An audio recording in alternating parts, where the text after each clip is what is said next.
Hi Pallavi.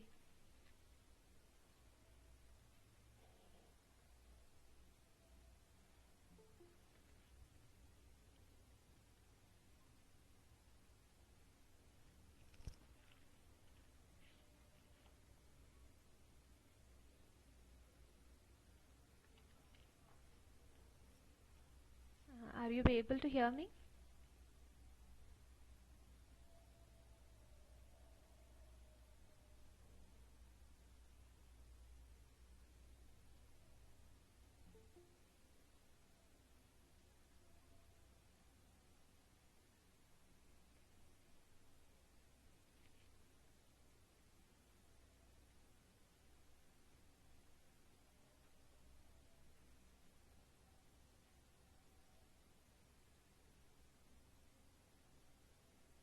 Okay, thank you.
Okay, so you can hear my voice good. Let's wait for 2 more minutes. Let people join, then we'll start. Okay?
Okay, I think we'll start slowly. So yeah, hi everyone. So I'm Nandini. I'm doing my PhD at IIT Bhubaneswar. So I thought like I'll start with a beginning. Let it's better if you know like who I'm. I'll just introduce myself before we begin the classes. So this is my fourth year in PhD, and I'm basically from Kerala. I have completed my MSc in meteorology from Cochin University, and I have done my BSc in physics from Kerala itself, from University of Calicut. So that's all about me. And yeah, I'm basically working in urban climate. So we are trying to analyze how the city expansion is actually affecting the temperature and rainfall changes. So like that. So it's ongoing. Okay, so yeah, that's about me. It will be nice if you could also introduce yourself, so we'll get an idea like from which background you are from, why did you take up this course and all those things. Since it's the first session, I thought it will be nice. So someone want to start, or should I?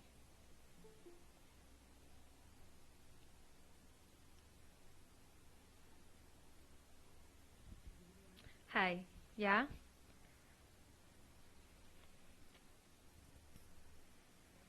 Myself Sunan Rogapi. I am doing my MSc from Northeastern University of Meghalaya, Shillong. Okay. Your MSc is in which subject? I'm doing my MSc in physics. Physics. Okay. Second physics science. Okay, fine. So why did you take up this? You wanted to know more about like this field, atmospheric science. Yes, ma'am. I have some. I wanted to explore this field because there is a center of like Northeastern Space. Yeah, Northeastern application center. NASA. Yeah, yeah, Northeast Space. Yes, yes, ma'am. There is a center in Meghalaya yeah. near my Okay. university, so I was interested about this field, so I joined this field. Okay. Nice, Sunil. Thank you.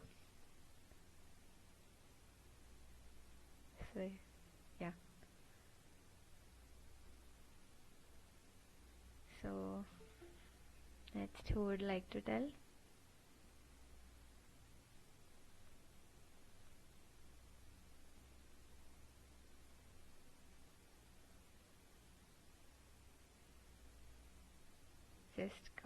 Just call the name or okay, Vicky. Can you just share something about yourself?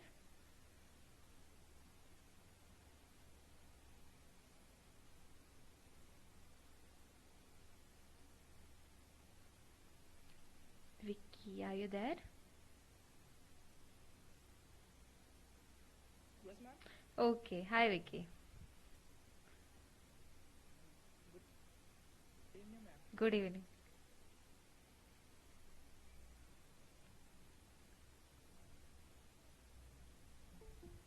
So, yeah, what are you doing?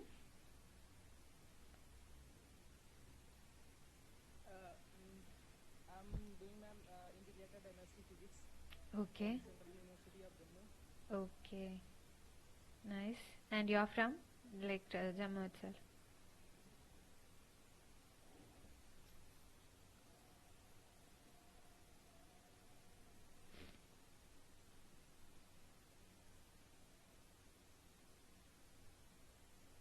Okay. I think. And then who else? Shruti Radhakrishnan.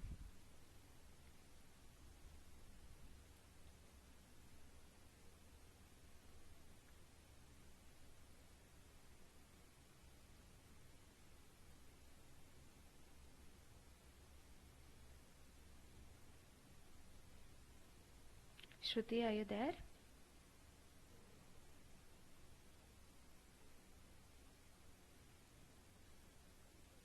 Yeah, Shruti.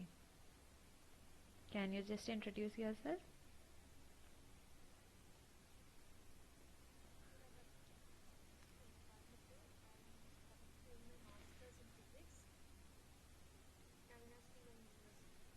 Okay. Okay. You also have this course as part of your this paper as part of your course?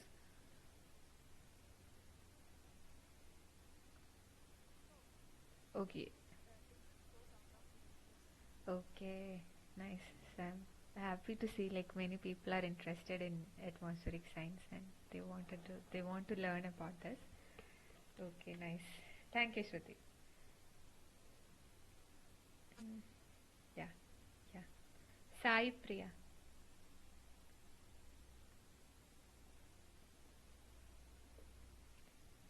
Sai Priya.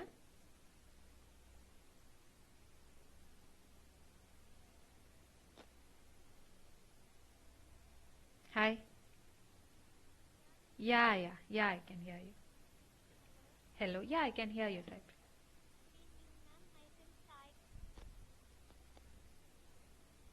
Sai Priya ma'am. Okay. I'm doing BSc Physics first year. Okay. I'm from MGM College, Pollachi. Okay. Nice. Okay, Sai Priya. Thank you.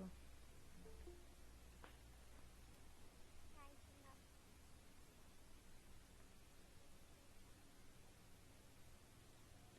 Ridhima.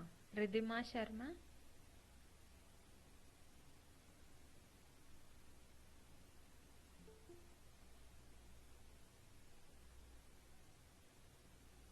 Good evening, ma'am. Good evening.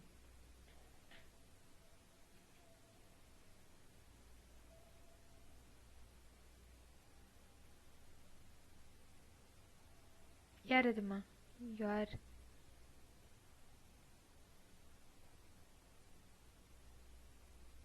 Yes, ma'am. Yeah, can you just introduce yourself?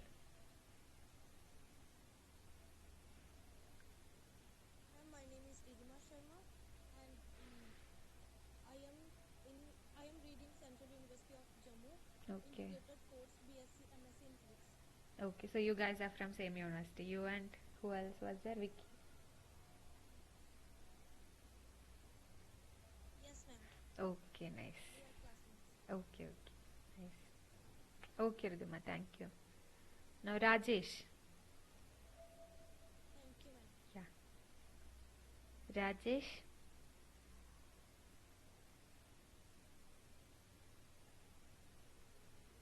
Hello. Hi. Hello, ma'am. Yeah, yeah.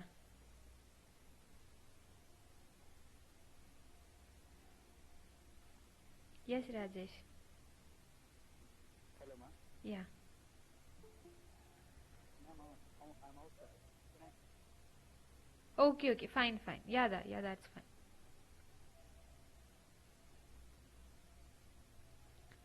Okay. Nitish Kumar.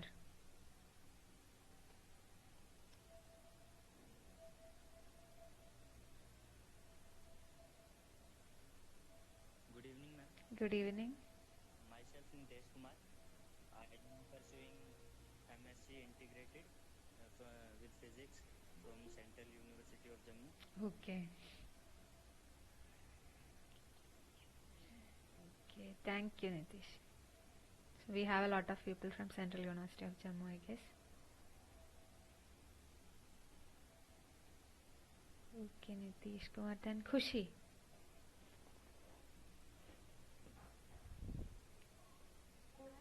Hi.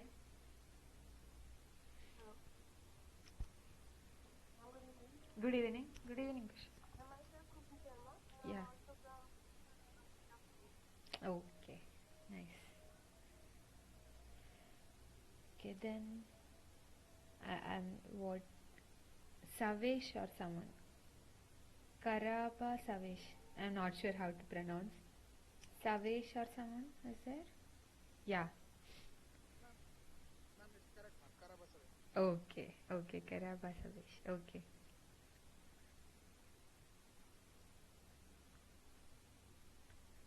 Yeah. So Savesh, what you are doing? Where are you studying?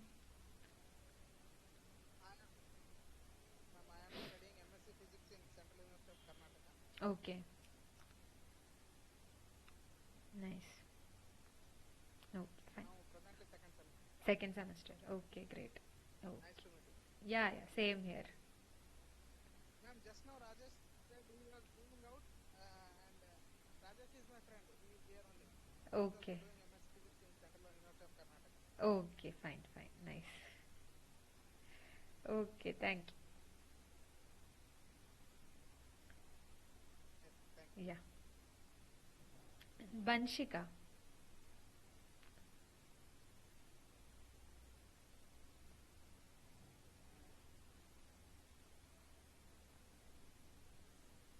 Good evening. Ma'am, myself Vanshika. I am also study from Central University of Jammu. Okay. Integrated MSc, in BSc MSc, right? Okay, nice. Arpana.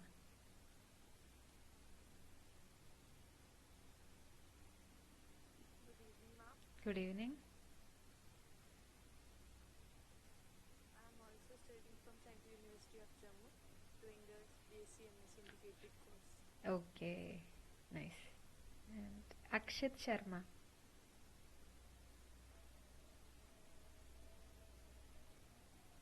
Good evening, ma'am. Good evening. My name is Akansha Sharma. I am studying in Central started MSc BSc Physics second term BSc. Okay, fine, nice. Okay, then Ankita Shirke.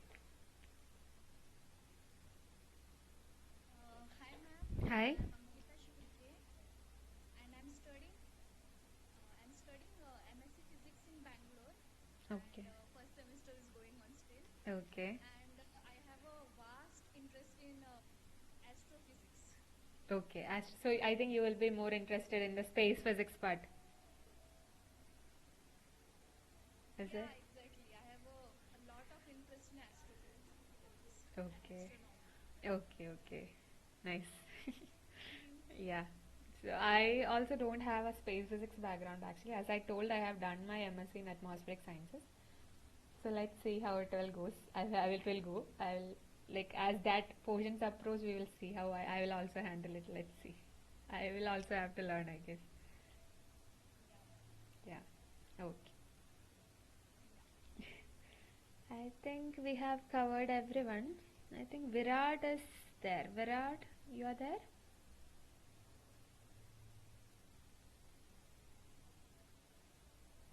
Okay, I think his internet has some issue. It have been coming and going for quite some time.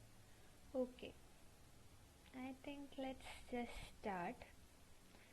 Okay, I think the last you have had 2 classes so far, I guess, from that NPTEL like proper course. 2 lectures have been covered, I guess.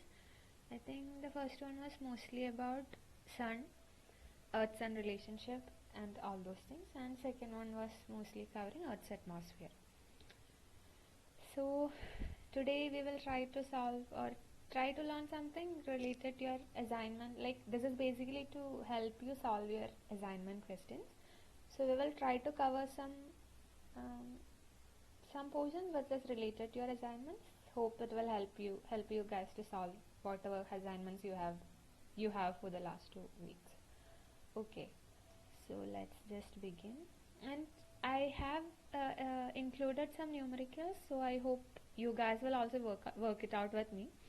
Once you get the answer, I hope you will also like tell me the answer, how it is coming, and all those things. So let's. Okay. So I see there are a lot of physics people. I think. Yeah. Hello. Who is it? Hi. Okay. Okay, fine. Let's start then. Yeah.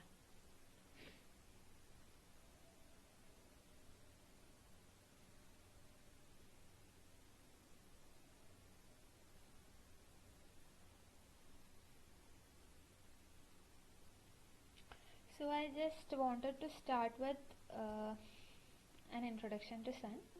I know this have been already covered in the prop lecture sessions, but I just wanted to give you a revision kind of thing. So at any point of time you have a question or something, you can always ask it, or you can post it in the chat also, whatever is comfortable to you. So let's start. So we'll start with sun, and just a revision of whatever you have learned already. So basically sun is a star and it is a primary source of energy concerning the solar system and also for our earth. And the sun is actually at a distance of an average distance of around 149 million kilometer from that of earth. And I told an average distance because the earth is revolving around the sun in an elliptical orbit, not in a circular orbit. So since it is an elliptical orbit, the distance between sun and earth varies. It is not constant always. So we know that the revolution of the earth around the sun is actually causing the seasons, or it takes 1 year to complete the revolution, and that basically causes the season and all those things. So in January actually earth comes closer to the sun, which is basically known as, that distance is basically known as perihelion. that is this portion, and then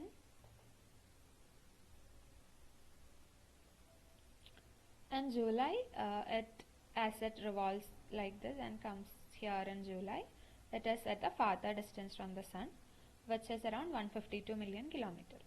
So that's how it is. So when we tell Earth, sun is actually at an average, so we take an average distance since it kind of varies. So that is around 149 million kilometers, and it comes close to the Earth comes close to the sun during January with a distance of 147 million kilometers, and it becomes far away from the sun during July with a distance of 152 million kilometers. Okay, so that's about sun, earth, and how it revolves around and the revolution and all those things. So like as I said, like sun is the primary source to the energy to the earth, and it is basically having a radius of 6.96 into 10 raised to 5 kilometer and a mass of 1.10 raised to 9 into 10 raised to 30 kilogram. And the surface temperature of the sun is said to be around 5800 Kelvin. Surface temperature of the sun is said to be around 5800 Kelvin, whereas the temperature of the sun at the center is said to be around 15 into 10 raised to 6 Kelvin. So this much amount of energy, it is because it is at this much high temperature, it means that much amount of energy is being produced inside the sun. So why this different, like how it is getting transported from the center to the surface of the sun? We will just take a look at that. So the center of the sun is basically known as the core. So this temperature, so core is basically at a higher temperature of around 15 into 10 raised to 6 Kelvin. So basically sun makes its energy through nuclear fusion. By nuclear fusion is basically the combination of light nuclei into heavier nuclei, and in case of sun, the lighter hydrogen nuclei combine to form a helium nucleus. So while this conversion happens, as the hydrogen nuclei are combining to form the helium nucleus, the final mass of the helium nucleus is slightly less than the mass of the 4 hydrogen nuclei. So what happens? There is a loss of energy during the conversion. So this loss of energy is basically converted into energy. So that is basically the nuclear fusion reaction. So that's how energy is produced at the core of the sun. So this happens at the core part, at the center of the sun, which is known as the core. That's why it is at a temperature, this much high temperature, around 15 into 10 raised to 6 Kelvin. So once this energy is produced in the core region, this is getting transported to the next level in the form of radiation. So just the outside layer, so from the top of the core then begins the radiative zone. So in the radiative zone, the heating is mainly occurring through radiation. The energy which is being radiated from the core heats up the radiative zone. So then after the radiative zone, we have outside it a convective zone. So inside we have core. From the core, energy is being radiating and heating the radiative zone outside, and then outside the radiative zone we have a convective zone. So in the convective zone, the energy transfer is basically due to convection. So through the convection of gases, the energy is being transferred. So we have the convective zone. So these three parts, like the core of the sun, the radiative zone and convective zone, together are called the interior part of the sun. These three layers together are called the interior of the sun. So that's the interior. Now outside the convective zone we have photosphere. This photosphere is the yellow disk that we see when we are looking from Earth. So whenever we are looking from the Earth, the yellow disk thing that we see is basically known as the photosphere. and outside the photosphere we have chromosphere, and then outside that we have corona. So the photosphere is basically at the temperature of 5800 Kelvin. When we are telling like the surface of the sun is having a temperature of 5800 Kelvin, we are basically talking about the photosphere. So when we look during calculations and all, we consider this as the temperature at the surface of the sun. Okay. So as I told, we have sun, which is the primary source of energy in case of earth, and it is at a distance of 149 million kilometers from earth, and this distance varies as the earth is revolving around the sun, and the temperature of the sun is around 5800 Kelvin, which is at the photosphere, whereas in the core or in the center the temperature of the sun is around 15 into 10 raised to 6 Kelvin. The energy is basically produced due to nuclear fusion, and then the energy produced is first transferred to the radiative zone, then to the convective zone, then to the outside, whatever layer we are seeing, basically the photosphere. So this is the different layers of the sun. Okay. So now we know like sun is having a temperature of 5800 Kelvin. So whatever body which is having a temperature greater than absolute zero emits radiation. So all objects which are having a temperature greater than absolute zero is known to emit radiations, and the wavelength at which the object emits radiation primarily depends on the object's temperature. So higher the temperature, shorter will be the wavelength of the emitted radiation. So very high the objects at a very high temperature generally emits higher energy than the objects which are at a lower temperature. So as I told, the temperature of the earth is around 5800 Kelvin. Do you know what is the temperature of sun is around 5800 Kelvin. Do you know what is the temperature of the earth? What will be the temperature of the earth? You guys have any idea? On an like roughly you can just share if you know. What is the temperature of the earth?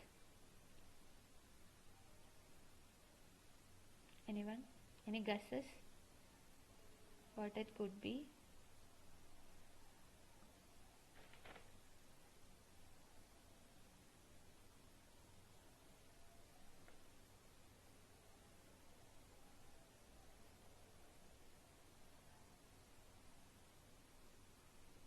Anyone want to share?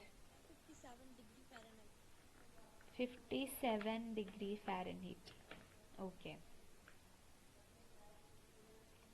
Okay, fine. I'm in terms of Fahrenheit, I'm not sure how much Kelvin or degree Celsius it is to do the calculation. So anyway, if we are in terms of Kelvin, it is around 288 Kelvin. In terms of degree Celsius, when we are telling, it is around 18 degrees Celsius, 18 to 20 degrees Celsius. So that is the temperature of the earth.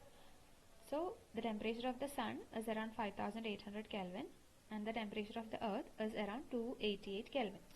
So now I told you that every body which is at a temperature greater than absolute zero emits radiation, and the radiation that is being emitted by the object is actually a function of the temperature.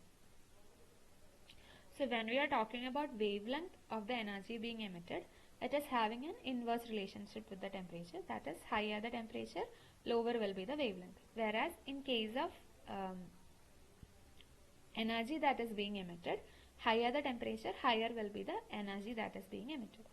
So now we are talking about two objects, right? One is sun and one is earth. So which one will emit a higher energy based on its temperature? Which one is likely to emit a higher energy with respect to its temperature? Which one it will be, earth or sun?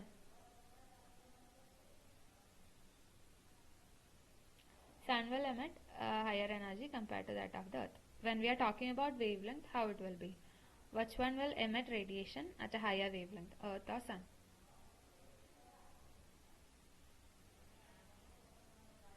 Earth will emit at a higher wavelength. So when we are talking about temperature and the radiation being emitted, higher the temperature, higher will be the energy being emitted by the body, and lower will be the wavelength.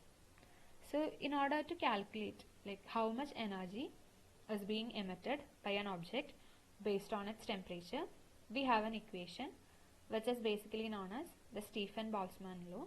This E is equal to sigma T raised to 4, where E is the energy emitted by the object per unit time per meter square, and sigma is the Stefan-Boltzmann constant, which is having a value of 5.67 into 10 raised to minus 8, and T is the temperature of the object in Kelvin. Okay, so E is equal to sigma T raised to 4. This is known as Stefan-Boltzmann law. It is to calculate the energy emitted by a body per unit second per unit area, which is at a temperature T. So now we know, so we only need the temperature to calculate this, right?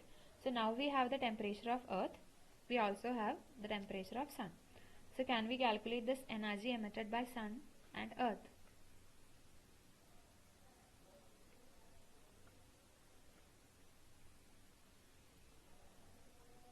So we have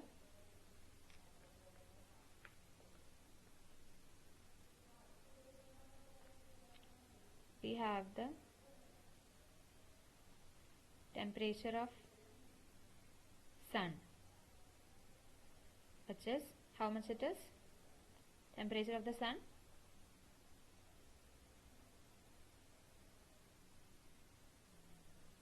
yeah, 5800 Kelvin is the temperature of the Sun. Now we know T, so what is the equation? E is equal to sigma T raised to 4. The value of sigma, which is basically the Stefan-Boltzmann constant, is 5.67 into 10 raised to minus 8. So what will be E? E will be 5.67 into 10 raised to minus 8 into 5800 whole raised to 4. Can you calculate this and tell me what is the value? Someone. So what we did, Stefan-Boltzmann law basically tells how to calculate the energy emitted by a body which is at a temperature T. So since we know the temperature of Earth and temperature of Sun, we are trying to calculate the energy emitted by it, right? So first we will start with Sun, which is having a temperature of 5800 Kelvin. Can you tell me the answer, someone? How much it is coming?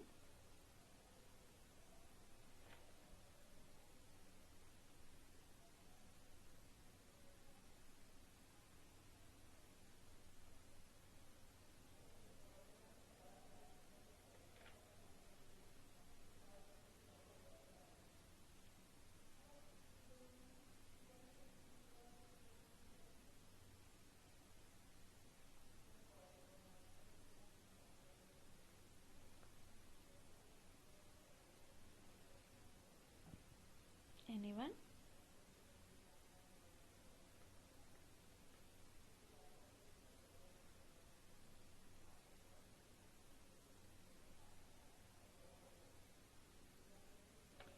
Okay.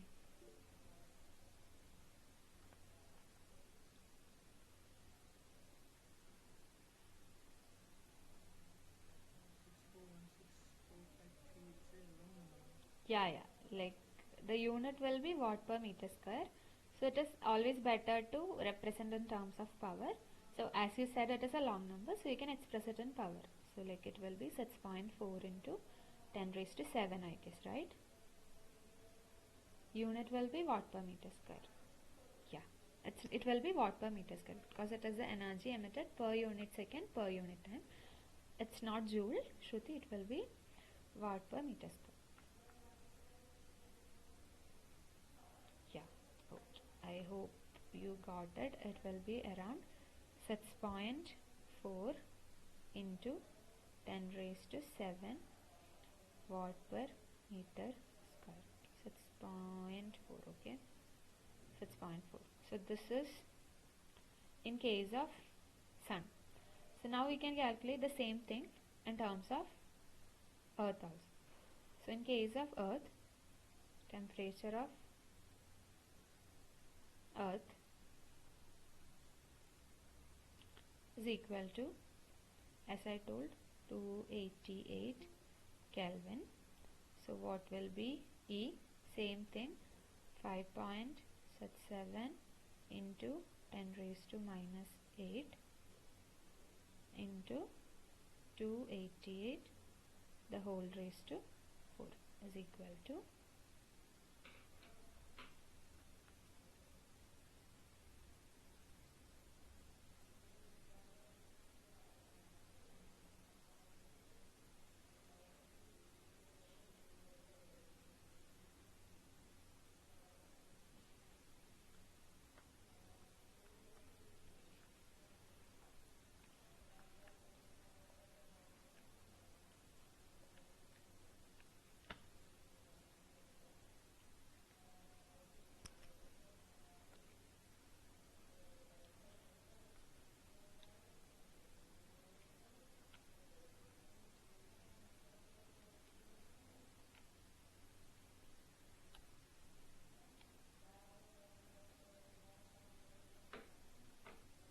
if someone got the answer, can share. Yeah.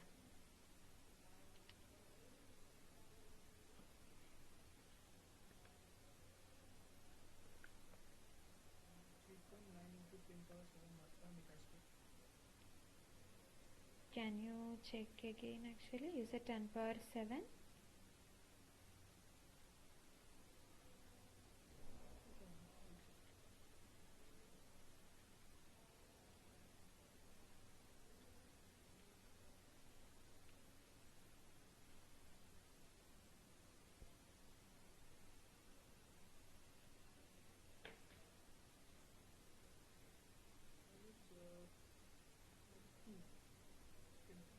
It's 10 to the power 2. 3.9 into, is it?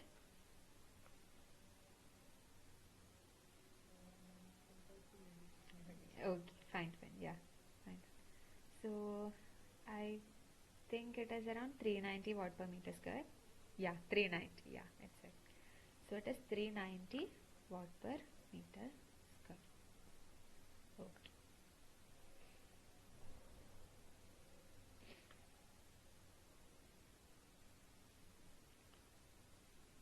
So with the temperature, we calculated the energy emitted by the earth.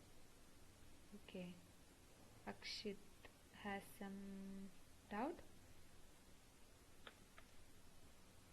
Yeah, Akshit, your hand is raised. You have something? You have any doubt?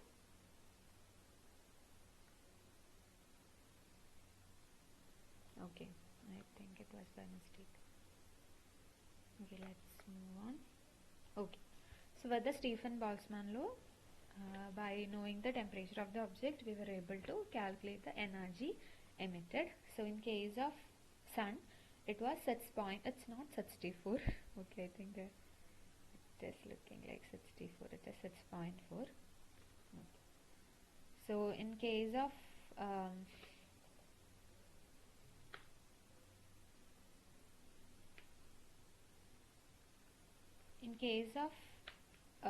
sun, it came to be 6.4 into 10 raised to 7, and in case of earth we got 390 watt per meter square. From here itself we can see how much difference is there in the energy emitted by the earth and the sun, right? One is 6.4 into 10 raised to 7, and in case of the earth it is 390 watt per meter square. So yeah, so that's how we calculate the energy emitted by an object using Stephen Boltzmann law. So now we know how much energy is being emitted from the sun and from the earth. Now what will be, So if you are talking about radiation, it will obviously have a wavelength and a frequency, right? So that's what defines a radiation. So now, since we know the energy, we can also look at what will be the wavelength at which sun and earth is radiating its energy. So as I said earlier, temperature and in wavelength are having an inverse relation. So energy and temperature were having a direct relation. So higher the temperature, higher will be the energy emitted from the object. Whereas in case of wavelength, it is having an inverse relation. That is, higher the energy, lower the wavelength being emitted by the object. So it is having an inverse relation. So T is proportional to 1 by lambda.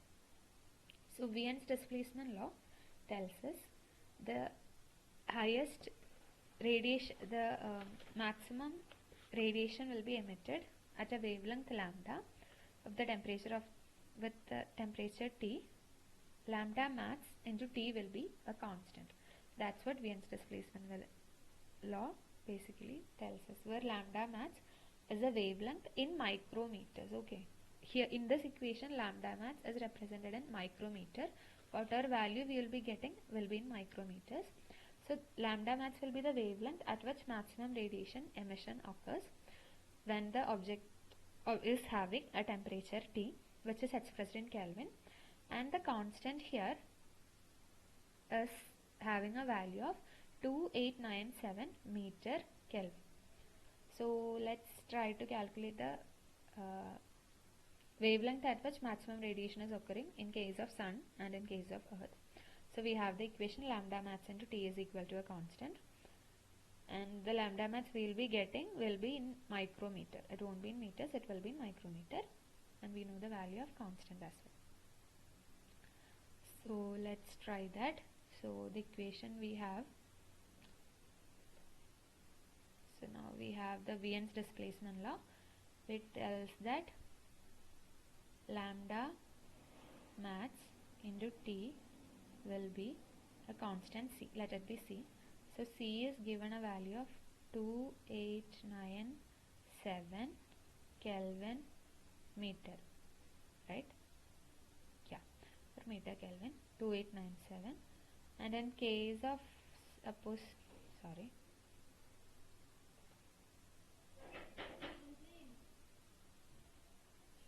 in case of sun, the temperature is 5800 .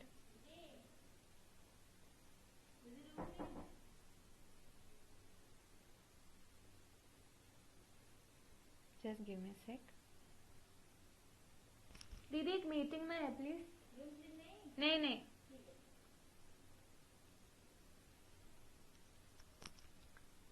Okay. Yeah. So temperature is 5800 Kelvin in case of sun. So what will be lambda max? Lambda max will be 2897 divided by 5800. What it will be? Can you guys tell me?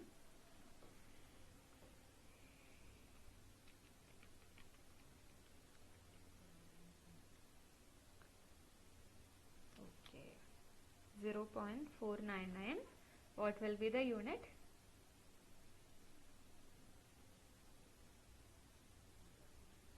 Okay,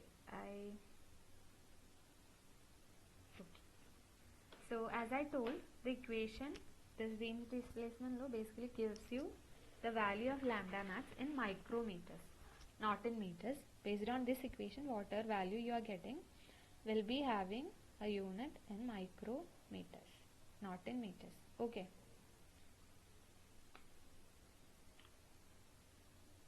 Is it clear?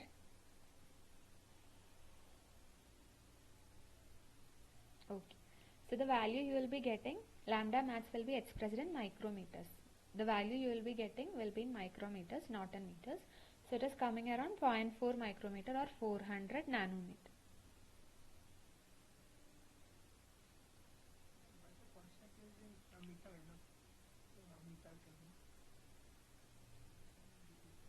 Micrometer.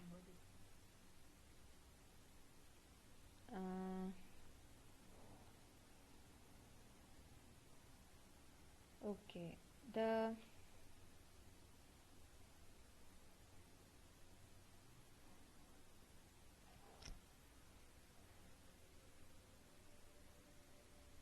yeah, the constant value is in meter Kelvin.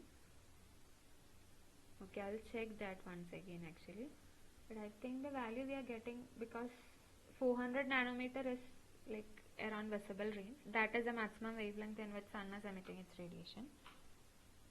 I will once again check the unit of the constant actually. Anyway, the value will come around 0.4, 400 nanometer or 0.4 micrometer only. Anyway, I'll check with the unit of the of the constant again. Okay. I think the value is a micrometer only, 0.4 micrometer. Okay, so now I'll get back to you. I'll check that and I'll let you know. Okay.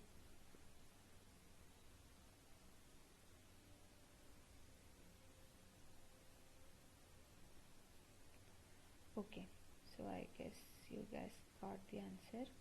It is coming as 0.4 micrometer in case of sun.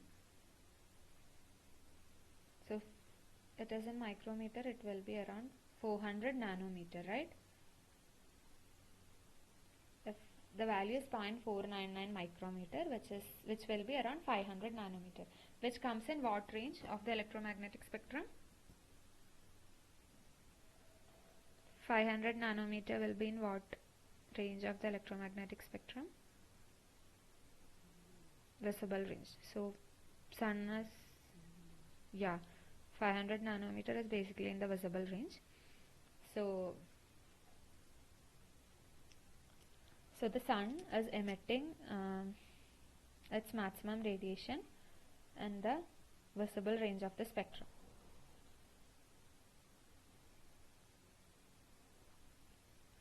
Okay. Now if we calculate for the earth, in case of earth, the temperature is 288 Kelvin. So again the same thing, if we do for earth, how it will be, how much it will come.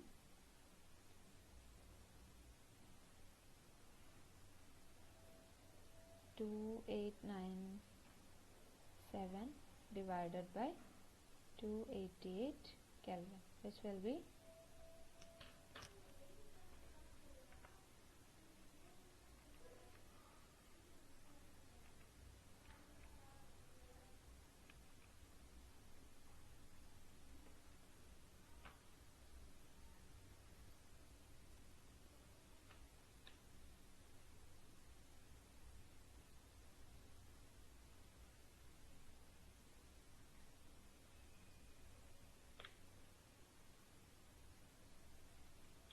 10 micrometer. Yeah, it will be around 10 micrometer. Okay. So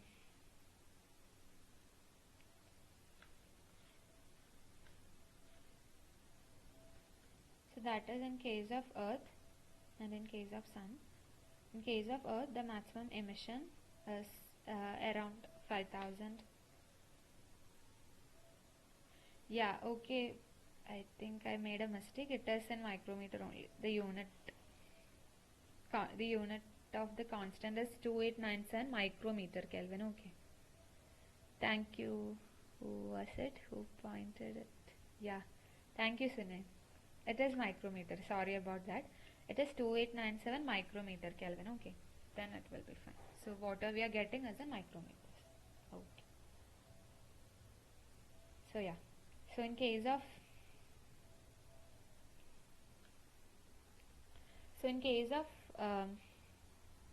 sun, it is coming around 500 nanometer or 0.4 micrometer, and in case of earth it is coming around 10 micrometer. Right, I hope everyone got it. So in case of earth, it is longer, it is a larger wavelength compared to that of the earth, right? 10 micrometer, which range it will be?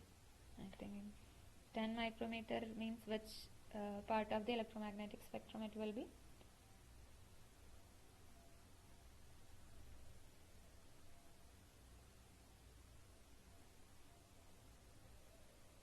it will be in the infrared range, far infrared range, I guess. So yeah, so we were talking about the energy being emitted from objects that is at a temperature greater than 0 Kelvin. So initially we tried to calculate the energy emitted by an object that is at a temperature T, and then which is basically given by Stephen-Boltzmann law, is equal to sigma T raised to 4, and with the equation we calculated the energy emitted from Earth and the energy emitted from Sun. So in case of Sun it came around 6.4 into 10 raised to 7 watt per meter square, and in case of Earth it came around 390 watt per meter square. Then we tried to find the wavelength at which this maximum emission is occurring. So it was given by Wien's displacement law.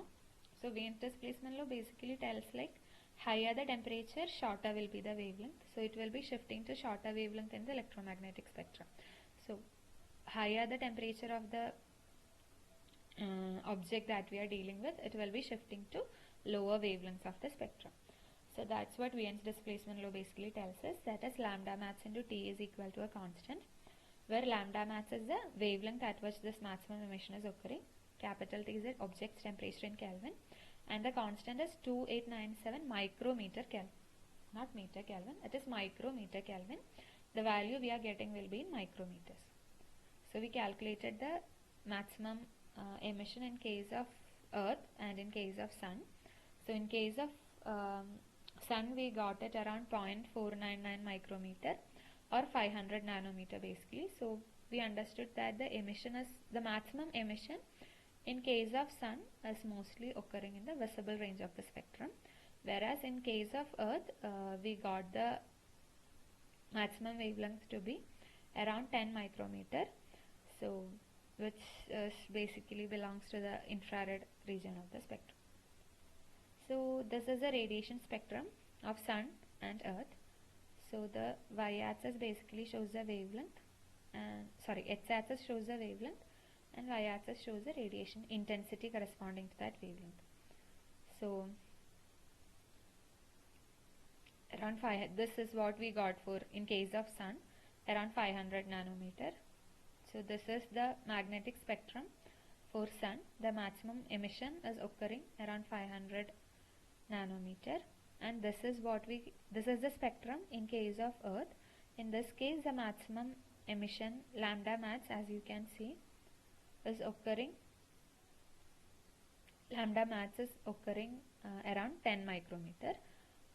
So this is the corresponding spectrum in case of Sun and in Earth. So generally when we talk about the radiation that is coming to the Earth from the Sun, we generally refer it as incoming solar radiation, and it is basically short wave radiation. So generally the incoming solar radiation from the Sun is considered as short wave radiation, whereas the energy being emitted from Earth is considered as long wave radiation. Okay, I guess you have learned the vertical profile of atmosphere in the class. So can you just tell me, like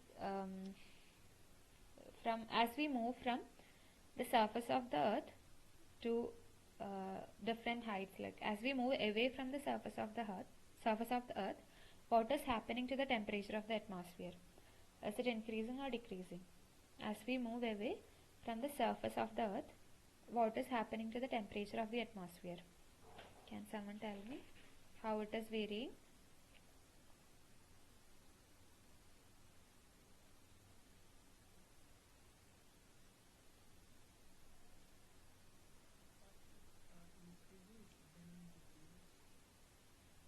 Okay. As there are different layers actually, basically troposphere, stratosphere and everything. In the troposphere it is decreasing, it increases in the stratosphere. So initially it will decrease, in the stratosphere actually it is increasing. Okay.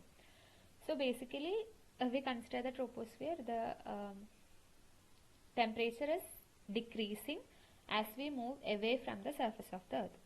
So we just told like Sun is the primary source of energy, primary source of heating and everything. So so if Sun is the source of energy that is heating the Earth or the atmosphere, as the distance from the Sun increases, the temperature is supposed to decrease, right? So if we consider different layers of the atmosphere, the topmost layer of the atmosphere is closest to the sun. But we have coldest temperature in the topmost layer of the atmosphere. Why it is happening like this? You have any idea? Is it clear actually? So basically we told like, yeah, concentration of the greenhouse gases. Okay. Yeah, Bharat is telling, yeah, mesosphere only. So yeah, the same thing. Mesosphere is the topmost layer of the earth, and mesosphere is having the lowest temperature, right? Comparatively, when we consider different layers of the atmosphere, mesosphere is having the lowest temperature. If sun is the source of energy, primary source of energy, the topmost level of the atmosphere is supposed to be closer to the sun than the layer which is close to the earth's surface, right? As we move away from the surface. But mesosphere, which is supposed to have a higher temperature, is actually having a lower temperature. So Sunayan was telling it is basically because of greenhouse gases. Greenhouse gases. So which radiation does greenhouse gases absorb? Is it incoming radiation? Greenhouse gases absorb the incoming solar radiation. Is it right?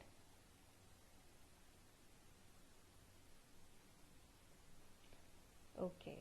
Does anyone have a different opinion? Okay. UV radiation. Okay. Okay. So, it is not the case actually. So the greenhouse gases, whatever are present in the atmosphere, is actually transparent to the incoming solar radiation, which means it allows the radiation to pass through it without getting absorbed. Okay. So whatever incoming solar radiation is coming, I'm not talking about ozone. Ozone is different. In case of stratospheric ozone is different. I'm generally talking about greenhouse effect or other greenhouse like carbon dioxide, methane and whatever it is.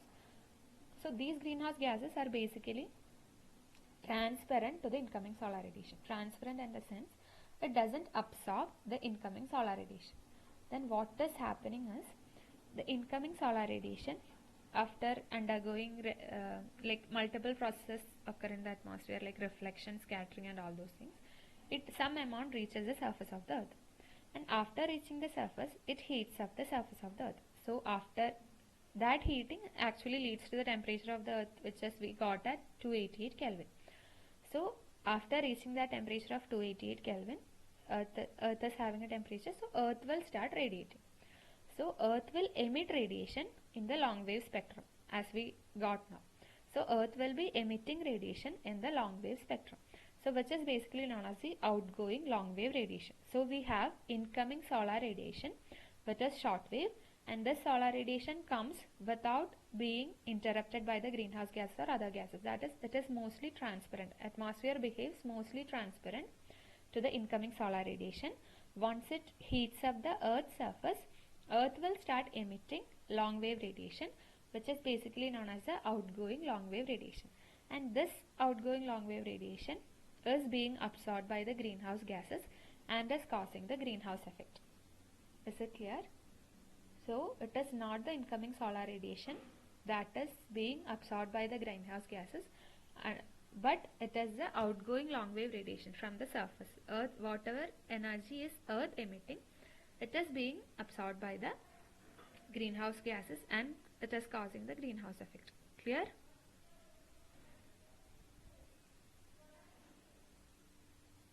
Okay, so that is why that when we consider the atmosphere, the highest temperatures are seen in the surface of the earth. So if we take the case of troposphere, higher temperature will be at the surface. Then as we move up in the atmosphere, the temperature decreases, because the source of heating in case of atmosphere is actually the outgoing radiation. So as we move away from the earth's surface, the temperature decreases. That is a given, right? Distance increases, the energy is getting decreased. So the atmosphere is mainly getting heated up by the outgoing long wave radiation. And the greenhouse gas effect, what we are talking about, is actually the greenhouse is being transparent to the incoming radiation and it is absorbing the outgoing long wave radiation. Okay, I hope it is clear. Okay, so now we got what is incoming radiation, which is basically in the visible spectrum and is having a shorter wavelength, and then the earth, after absorbing this energy, starts emitting radiation which will be in the long wave range of the spectrum. So that we got around 10 micrometer, and in the earlier case we got around 500 nanometer. So that's how radiation, temperature, all these things are related. So now let's move on to another concept, which is known as the solar constant. So as I said, there is sun, how the energy is producing and all those things we discussed. So sun, which is at a temperature of 5800 Kelvin, is emitting some amount of energy that we calculated to be 6.4 into 10 raised to 7 watt per meter square, I guess. So we got it like that. So sun is emitting this much amount of energy. So whatever we got, like according to Stephen Boltzmann law, E is equal to sigma T raised to 4. The E that we are getting is per unit time per unit area, right? So sun per unit area of its surface is emitting an energy of 6.4 into 10 raised to 7 watt per meter square. But sun is actually a sphere, right? So if we want to calculate the total amount of energy radiated by the sun, how can we do that? So per unit area, sun is emitting this much amount of energy. Now we want to know the total sun as a whole sphere, which is having this much of radius, how much it is emitting. How can we calculate total energy emitted by the sun? How can we do that?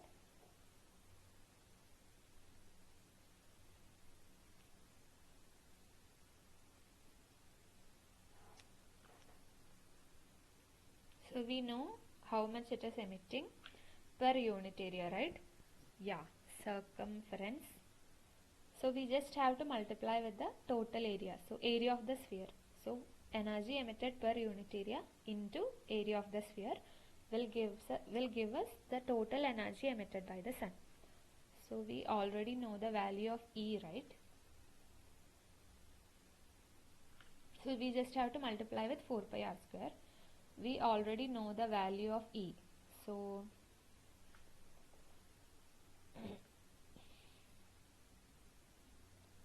this is the value of E that we calculated, which is 6.4 into 10 raised to 7 watt per meter square.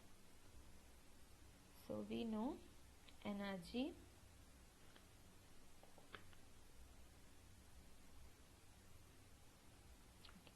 So we know the energy that is emitted per unit square of the sun's atmosphere, which is E is equal to sigma T raised to 4, which is equal to 6.4 into 10 raised to 7 watt per meter square. So this is per unit area, right? Now we want to calculate the total energy emitted by the sun, which will be 6.4 into 10 raised to 7 into 4 pi r square. What will be r? R will be the radius of the sun, which is 6.4 into 10 raised to 7 into 4 into 3.14 into r. The value of r is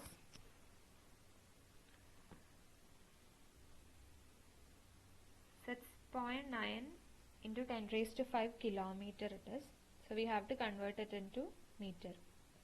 So it will be 6.9 into 10 raised to 8 into 10 raised to 3. That is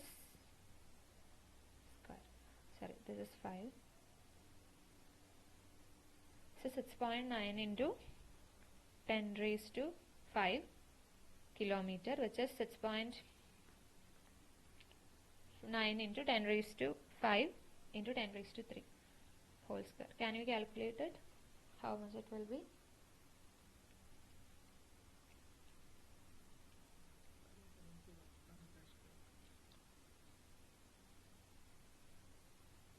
Check again. It is not 1370.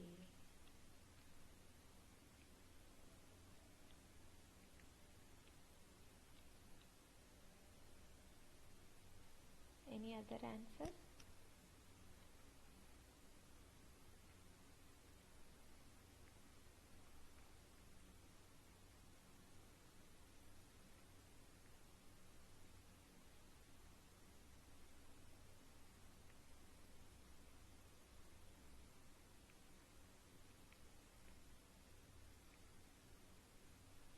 Yeah, any other answers? We haven't reached solar constant yet. Now we are trying, the value of solar constant is 1370. Now we are talking about the total energy emitted from the sun's surface. So what we did, we know the energy emitted per unit area, which is 6.4 into 10 raised to 7 watt per meter square, and we know the radius of the sun, which is 6.9 into 10 raised to 8 meter. So we just multiplied the energy emitted per unit area into total area of the surface. So 4 pi r square. Since sun is a sphere, we will multiply it by 4 pi r square. So we will get a value of around 3.8 into 10 raised to 26, or 3.9 into 10 raised to 26, whatever I have wrote here. Okay. So we will get a value of 3.9 into 10 raised to 26 watt, not per meter square, the unit will be just watt. So total energy emitted by the sun. So this much of energy is being emitted from the sun in all directions, right?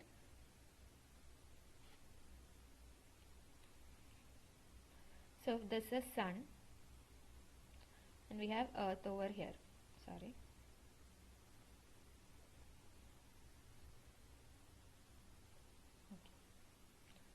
This is sun and we have earth over here, and there is a distance which earlier I told is an average distance of 149 million kilometer. Okay, million kilometer. So energy is being emitted from the sun in all directions, not only in one but all directions. Okay, and this energy is reaching the earth, suppose like this. So what we have to do is, we want to calculate the energy reaching the earth per unit area, right? So how much energy is reaching the earth per unit area, that's we want to calculate. So we have to divide it by the total area. So total area will be again 4 pi r square, but the r will be distance between sun and the earth. So the energy being emitted is radiating to a bigger circle like this, which is having a radius equal to the distance between sun and earth, right? So if we want to calculate the energy reaching at the earth's surface per unit area, we have to divide whatever value we got here, which is basically 3.9 into 10 raised to 26 divided by 4 pi r square. In this case, r is the distance between sun and earth. So the energy being radiated, like as it reaches this much distance, so it is kind of a big circle, right? So this circle is actually having a radius which is the distance between earth and sun. So divided by 4 pi r square, where r is the mean distance between earth and sun. So it will be 3.9 into 10 raised to 26 divided by 4 into 3.14 into r will be 149 into 10 raised to 6 into 10 raised to 3 square. How much it will be?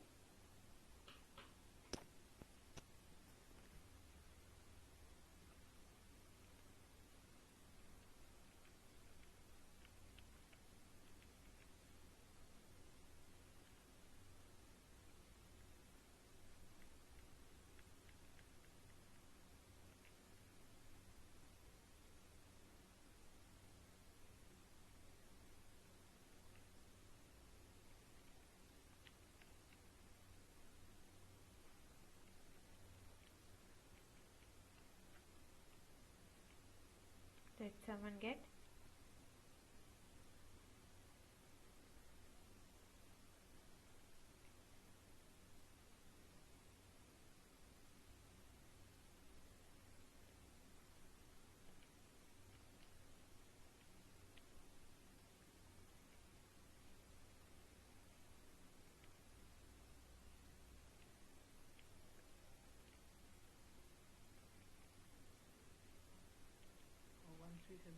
Yeah. what answers.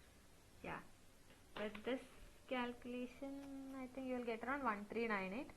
Exact, like it is. We have done some approximations, right? So the actual value is 1370, which is basically known as the solar constant. I think with this calculation, you will get around 1398 watt per meter square or something. Like just simple approximations we have done. So if you remove that, the actual value solar constant is found to be 1370 watt per meter square. I hope the calculation is clear. So what we did, we know the energy emitted by the sun per unit area, that we calculated using Stephen-Boltzmann law. E is equal to sigma T raised to 4. That we got around 6.4 into 10 raised to 7. Now what we have to do, so this is the energy emitted per unit area from sun surface. So sun is a whole sphere. So we want to calculate the energy being emitted from sun, like the whole sphere of the sun. So we multiplied it with 4 pi r square, where r is the radius of the sun, which is having a value of 6.9 into 10 raised to 8 meter. So we multiplied the energy emitted per unit area into total area of the sun. So we got 3.9 into 10 raised to 26 watt. Now again we want to find the energy. So this much is emitted from the sun. Now we want to know the energy that is reaching the earth per unit area. Like per unit area, how much energy is being reached at the earth. So for that, what we have to do is, again we have to divide it by the area.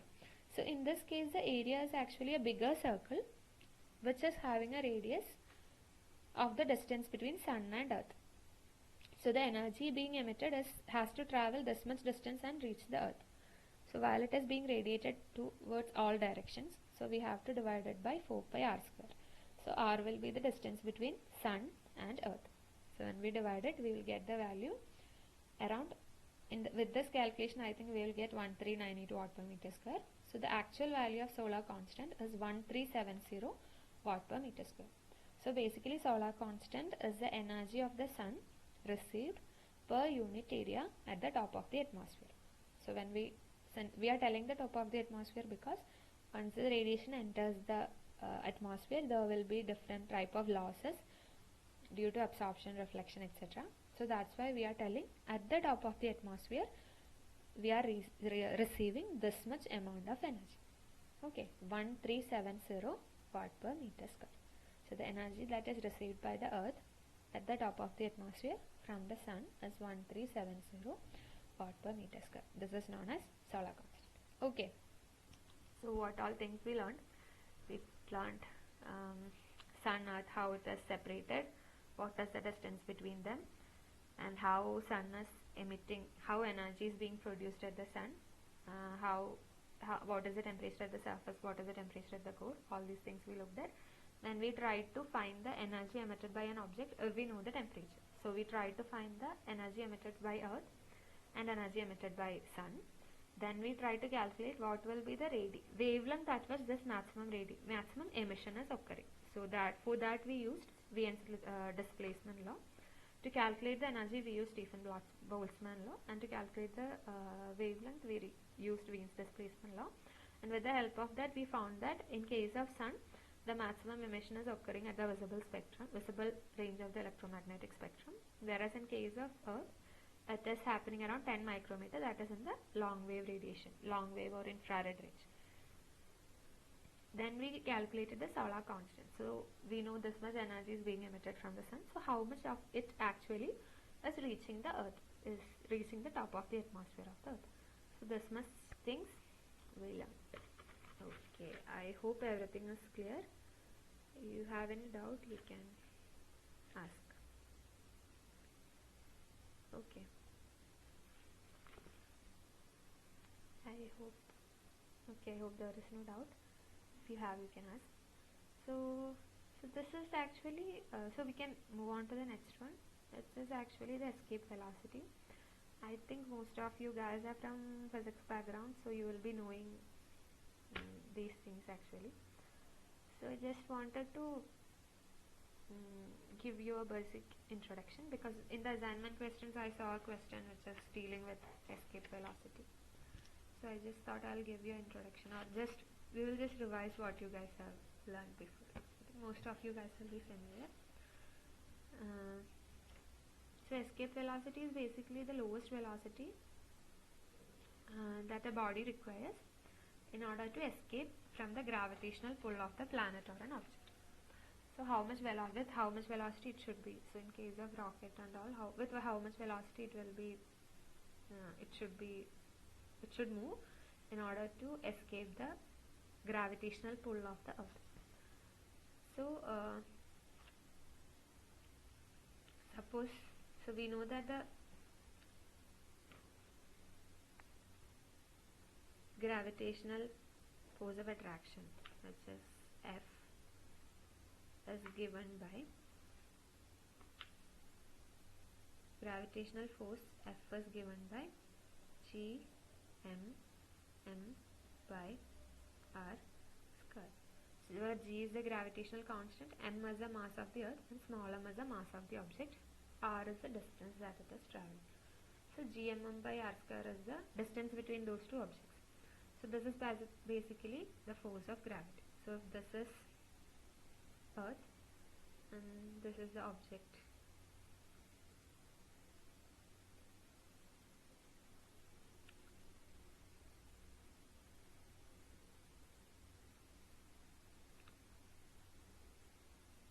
let the distance from Earth's center to the object is x, and it has to move a distance dx to escape this gravitational pull. So we can write, so this is force. We need actually in terms of energy or work done. So we can, from force we can calculate the work done. dW is equal to, work done is basically force into displacement, right? So it will be Gmm by, like x is now the distance, into dx. So if we want to calculate W, it will be integral 0 to infinity, not 0, r, Earth's radius basically. So r to infinity, like from the surface of the Earth to infinity. By infinity we mean the level at which it will escape, that level till which we have that gravitational pull. So r to infinity, Gmm by x square dx. I think we will get 2 Gmm by r. It will come around to be 2 Gmm by r, I guess, after doing the integral. So if half mve square is the kinetic energy that the object needs to escape the velocity, so the work it should do is 2 Gmm by r. If the m and m will be gone, so ve will be root of 2 Gm by r. This is the escape velocity of Earth.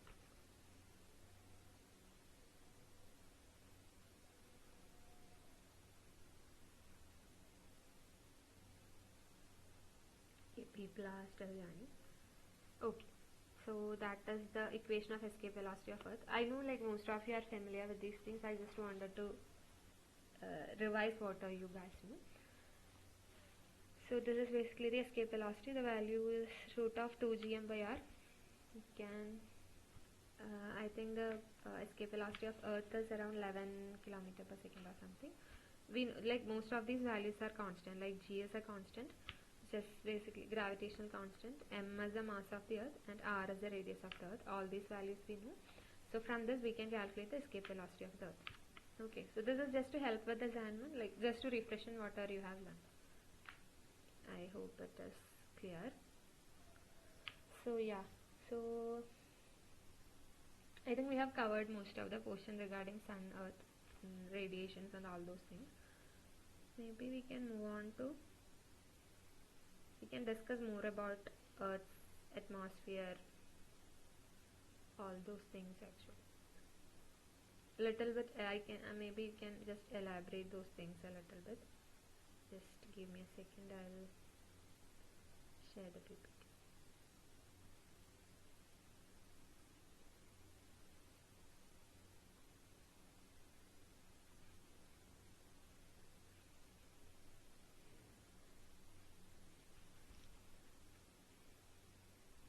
Okay, just a second.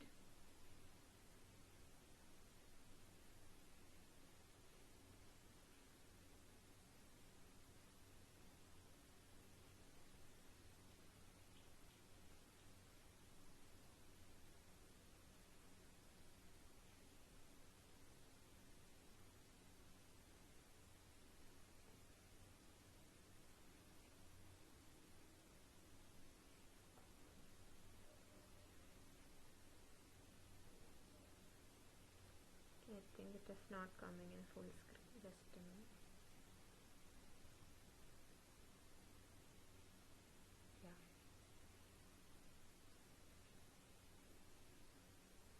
Okay.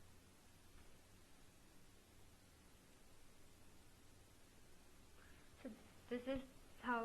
So this is just showing how the sun is revolving around the. Sorry, how Earth is revolving around the sun. So as I told earlier, like Earth is revolving around the sun in an elliptical orbit, and it takes almost 365 days for the Earth to more than 365 days to complete one revolution. And as the Earth is revolving around the sun, it is also rotating on its own axis. So this rotation is what is causing day and night. And the distance, as I told, on an average we tell like it is around 149 million kilometers. And during January, the Earth comes closer to the sun when the distance is around 147 million kilometers. And during July, it goes farther away when the distance is around 152 million kilometers. So, so we always expect, like, since the Earth is closer to the sun during January, that is the time that we should experience higher temperature, right? Because sun is actually closer to the Earth is actually closer to the sun, like in January. This figure is not that clear. Yeah, as you can see in this figure, sun is closer.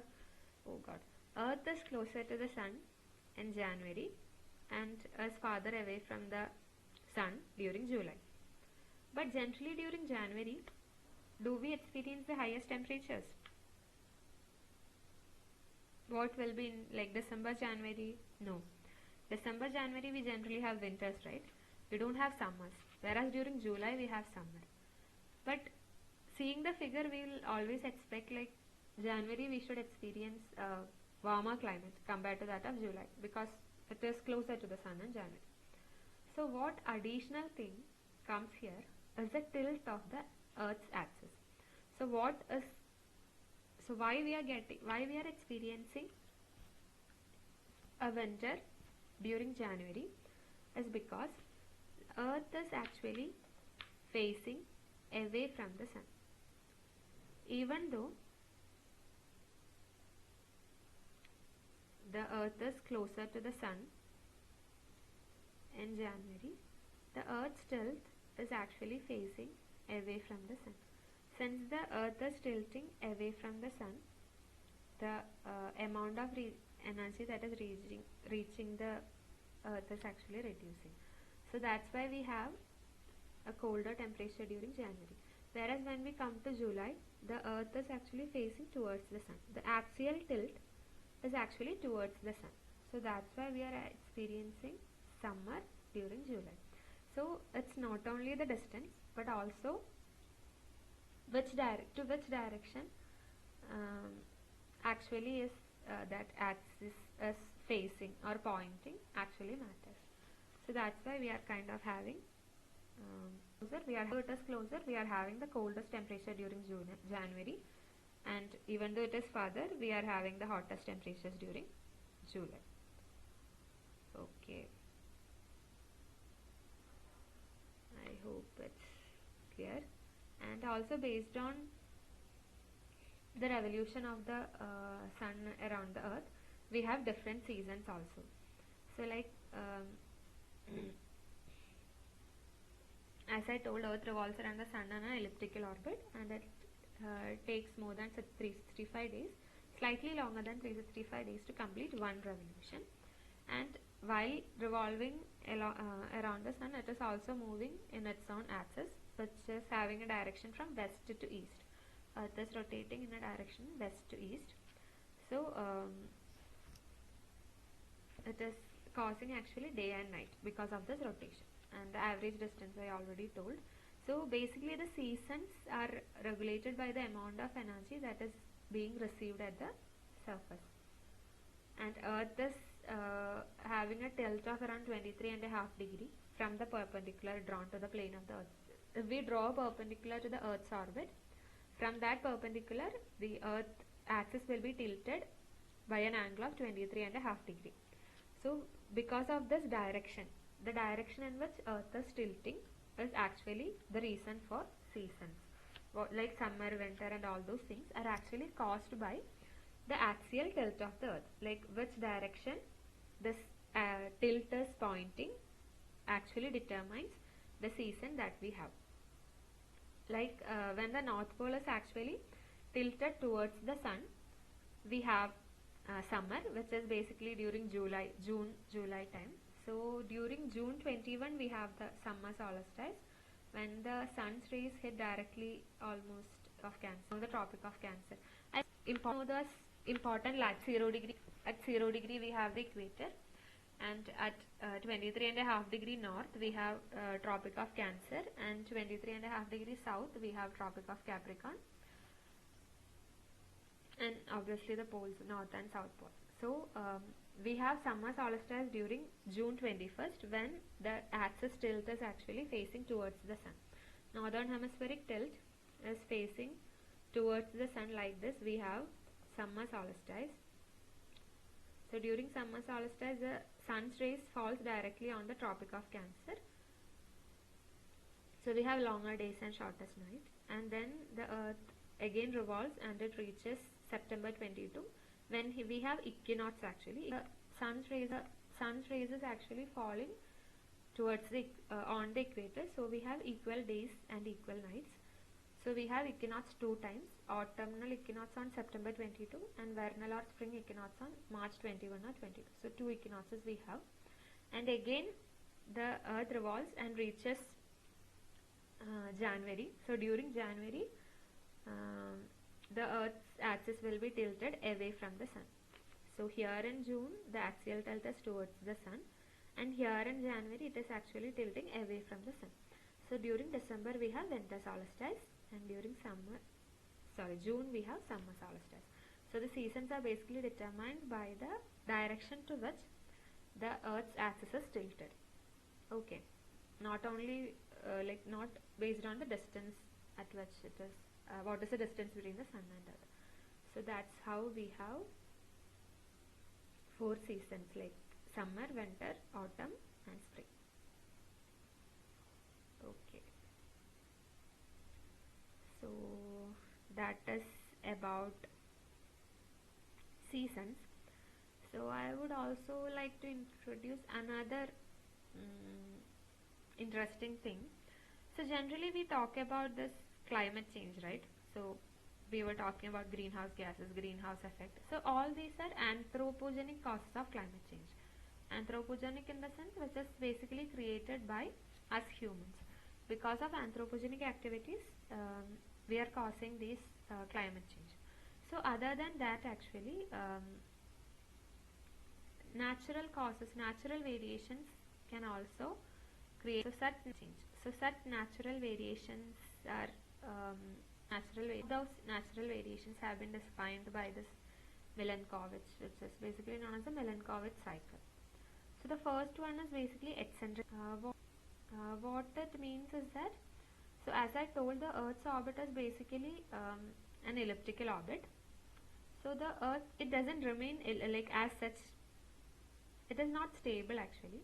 So what happens is that it changes from being elliptical to circular. That is its eccentricity. Eccentricity is basically how how much it is deviated from the circle, I guess.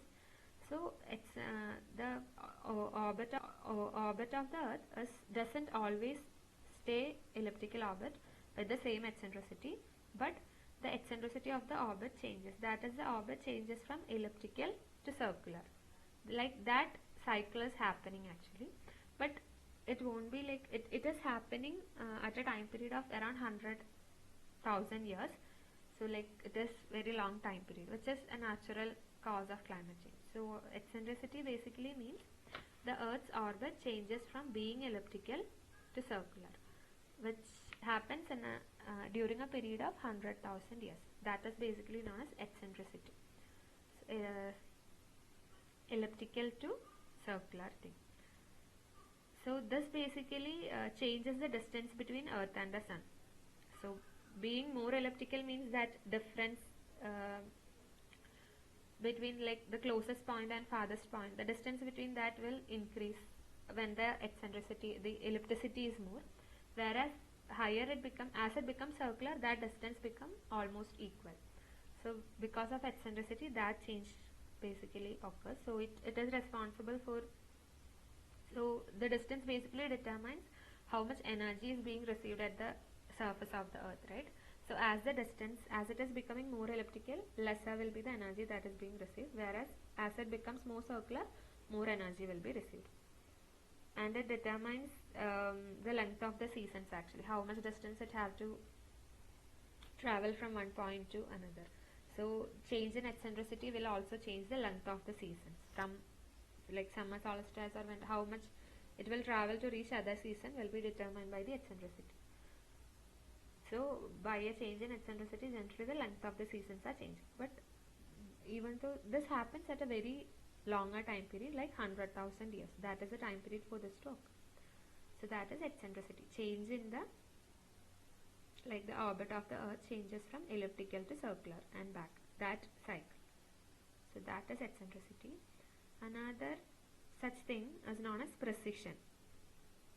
So precession basically, so this axis that we are talking about, that tilted axis of the Earth, it actually rotates by its own, like it is basically known as wobbling.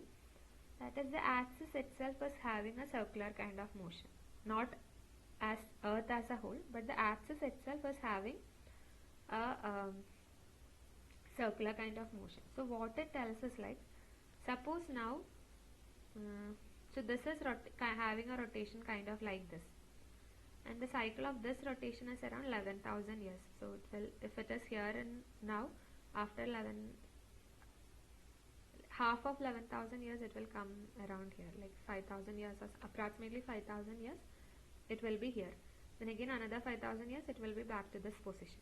So the axis is wobbling kind of from its own position. Something like that is happening. So what happens is, like as I told, like as of now in January we are having during January the Earth is the axis is actually tilting away from the Sun, right? We have winter, but as this wobbling, it will change. We will have summers when it is at the what do you say, perihelion position. Like since this axis tilt is changing, suppose if it is tilted at this position of the orbit, the axis tilt is away from the Sun, right? So when this thing happens, like this rotates by its own, maybe when the Earth is at this position, it will be pointed towards the Sun. So we will have July at this point, and then when it is closer, we will have winter. So this is known as precession. That is, the axis itself is kind of rotating from its own position. So which will change actually. So now, as I told, during when the Sun is closest, we have winter since it is tilted away. So if the axis, because of this axial tilt, maybe after 5,000 years, as we are expecting, we will have summer when the Sun is closest to the Earth. The axis will be tilting towards the Sun because of this rotation. So it may change the seasons when we are having which season, like at which position. Maybe in perihelion in the future we will have summer itself. So basically that is precision, and this also doesn't happen in a short period of time. The time period at which this happens is around 11,000 years. So 23,000 years in total. Half is 11,000 years. So this one will become like this in 11,000 years. Total, to complete the total rotation is 23,000 years. That is precision. Now obliquity. Obliquity means the how much time. This axial tilt, as I told, it is around 23.5 degree. The tilt is now 23.5 degree. This also changes. That how much it is tilted is changing from 22 to 24.5 degree. This 23.5 degree is also not a constant. It is changing from 22 degree to 24.5 degree. So the tilt will also, which is changing, which is having a cycle of around 41,000 years. So how it will affect us, like seasonal variation will be less. Like because of this tilt only we are having, the equator is hot, poles are cold because of this tilt only. So as the tilt is decreasing, that variation, the seasonal variation or temperature variation between equator and poles will reduce. As that is, so now it is 23.5 degree. In 41,000 years it can change. So that is obliquity. So these are three natural causes of climate change. Other than the anthropogenic activities, whatever we are talking about, like greenhouse emissions and all those things, these three are some natural causes of climate change which are having a very high cycle. So first one is eccentricity, which is basically the change in the ellipticity of the Earth's orbit. It changes from elliptical to circular and then back again to elliptical. So that is eccentricity. It basically affects the length of the season. This is precision. Precision is because of the rotation of the axis by its own, that it is kind of wobbling. So the period is actually 23,000 years. So this may change the direction of the tilt. When it is tilted towards the sun, when it is at what position it is tilted towards the sun, what position it is tilted from away from the sun, that will change. So as of now we have, during January the axial tilt is actually away from the sun, and during July it is towards the sun. So maybe after 23,000 years it will be like we will have January when it is in the perihelion position, and we will have July when it is in the aphelion position. So that may change due to precision. And obliquity is basically the change in the axial tilt. So it changes from 22 to 24.5 degree. Now it is around 23.5 degree. So this basically changes how much energy is being, the difference between the energy received at equator and poles. Higher the tilt, higher will be the variation between equator and poles. Lower the tilt, lower will be the variation. How much it will vary as it moves, as we go around, go at different latitudes. So that is obliquity. So these three are basically called as Milankovitch cycle. And I think this one is having a cycle of 44,000 years. Once in 44,000 years this happens. Oh. So that is three natural factors of climate change. I guess it's clear. So maybe we can just look at Earth's atmosphere also once. So this is basically the composition of the atmosphere. So which is the most abundant component in the Earth's atmosphere? You guys know? Which is the most abundant? Nitrogen. You know how much it is? How much percentage wise, how much it is? Around 70%. Yeah. So in the atmosphere mostly it is composed of nitrogen and oxygen, and in this nitrogen is around 78% and oxygen is coming around 20.95%, and the third most abundant gas in the atmosphere is basically argon, which is having a composition of which is of 0.93% is actually argon. And then we have water vapor. Water vapor actually it is not a constant, it is around 0 to 5%. And another interesting fact is that you guys know which is the most potent greenhouse gas, like most powerful greenhouse gas, which can absorb the highest amount of outgoing radiation. Carbon dioxide. Yeah, mostly people say carbon dioxide, but generally, actually, the most potent greenhouse gas is water vapor, but it is not a threat actually, because the amount of water vapor in the atmosphere will always be a constant, because it has the cycle, no? Water cycle we have. Once liquid, it will evaporate, it will form clouds, again it will precipitate up. So whatever be the amount of water vapor present in the atmosphere, it will remain a constant. And water vapor is also a greenhouse gas. I don't know how many people know that. Water vapor is also a greenhouse gas. So, water vapor absorbs the highest amount of outgoing long wave radiation, not carbon dioxide. Why we are not talking about water vapor, or why we are not threatened about water vapor, is because the amount of water vapor in the atmosphere always remains constant because of this water cycle. So because of the change of phases, we cannot add additional amount of water vapor to the atmosphere. It will always remain constant. But in case of carbon dioxide, what is happening is the amount of carbon dioxide in the atmosphere is actually increasing. That's why we are mostly scared of carbon dioxide. Like, we are emitting more and more of carbon dioxide. So that's why mostly carbon dioxide is considered as a most, like, we generally talk about carbon dioxide, but water vapor is also a greenhouse gas, and it is indeed the most powerful. Like, it can absorb the highest amount of long wave radiation that is being emitted from the earth.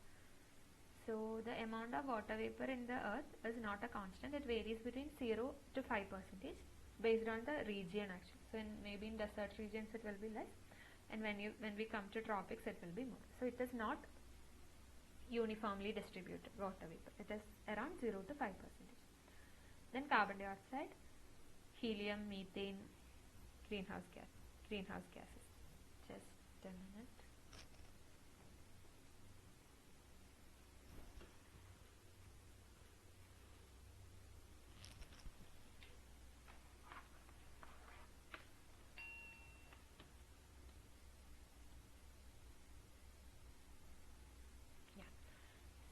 Then we have other gases.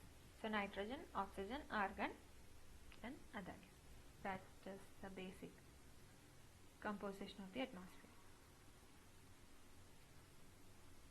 And water vapor is a highly variable constituent in the atmosphere. Now I think we'll just talk about the thermal structure of the atmosphere. I think you have already learned this. So we have four or five layers in the atmosphere. The lowermost layer is called the troposphere. Then on top of that we have stratosphere, then mesosphere, and then thermosphere. So troposphere is actually having a decrease in temperature with height. Okay, temperature is not increasing, but the temperature is decreasing with respect to height. As I told earlier, the source of energy that is warming the atmosphere is actually the outgoing long wave radiation emitted from the earth, not the incoming radiation from the sun. It is actually the radiation being emitted from the earth. So the closest layer in the earth is having the highest temperature. Surface, it has highest temperature, and it will decrease as we go up in the atmosphere. And the rate of decrease of temperature with respect to height is known as lapse rate of the atmosphere. And in the troposphere, it is having a value of around 6.5 degrees Celsius per kilometer. So as we travel, so suppose if the temperature at the surface of the earth is 25 degrees Celsius, as we travel 1 kilometer from surface, like 1 kilometer from the surface up in the atmosphere, then the temperature will be 25 minus 6.5. That much temperature it will decrease. So 6.5 degrees Celsius per kilometer is the lapse rate of the troposphere, and the boundary of the troposphere is known as tropopause. The height of the tropopause actually varies. So it is around 11 kilometer, but it is not a constant. It will vary based on the latitude at which it is. So at the equator it will be at a higher height, whereas in the poles it will be at a lower height, which is basically because of the expansion. So at the equator, obviously the temperature of the surface will be high. So higher temperature means the atmosphere, the density will be less. So the atmosphere will kind of expand. The higher temperature, the height of the tropopause will be high, whereas lower temperature, the density will be very high. So it will be like it will be like very compact. So that's why in the poles the height of the tropopause will be less compared to that of the equator. And also it also varies depending on the season also. So based on what is the surface temperature, like if it is summer it will be high, if it is winter the tropopause height will be less. So generally at the equator the tropopause height is as high as 16 kilometer, and at the poles the height of the tropopause is as high as 8 kilometer. So that much difference is there, and it is generally higher in summer and lower in winter. And the tropopause is having a minus of around minus 50 degrees Celsius in the equator, and minus 50 degrees Celsius in the poles, and minus 80 degrees Celsius in the equator. So that is troposphere, that is the lowest layer of the atmosphere, where the temperature is decreasing with height at a rate of 6.5 degrees Celsius per kilometer. Now the second layer is known as the stratosphere. So it is in the troposphere that all atmospheric processes like cloud formation and all those things happens. Like all weather activities generally happen in the troposphere. Now we have the second layer, which is the stratosphere. Here actually the temperature increases with respect to height. It's not like the troposphere. Here the temperature is increasing with respect. This is actually happening because of the ozone layer which is present in the atmosphere. So as I told, like the greenhouse gases that are present in the atmosphere is actually transparent to the incoming solar radiation, but the ozone gas which is present in the stratosphere is not transparent, but it will absorb the incoming UV, basically the UV radiation from the incoming solar radiation. Like the radiation in the UV, that wavelength range is being absorbed by the ozone particle. So because of the presence of ozone stratosphere, in stratosphere the temperature is actually increasing with respect to height. So the radiation will first reach here. So as we go down the temperature is decreasing, or like temperature is increasing as we go up. So that's the stratosphere, and the maximum ozone is present at around 30-35 kilometer height. 30 kilometer height, the maximum ozone is present. So because of this temperature, since the temperature is increasing with respect to height, atmospheric motions are actually inhibited over here. Here atmospheric motions doesn't occur because it is almost a stable kind of layer. Stratified means like layered, stable kind of layer. That is stratosphere. Okay, and above the layer is the mesosphere, and mesosphere again the temperature is decreasing with respect to height. The lowest temperature in the atmosphere is actually observed at the mesopause, where the temperature is around minus to mesopause Celsius. So mesopause is the boundary of the mesosphere. There we are having the lowest temperature in the atmosphere, which is around minus 80 degrees Celsius. And then again above the mesosphere is the thermosphere. Again in the thermosphere the temperature is increasing. This is also due to the absorption of incoming solar radiation. There also the particles absorb the incoming solar radiation, and ionization and all those things happen in that range. Then outside the thermosphere is exosphere, another layer comes, and this is basically based on temperature.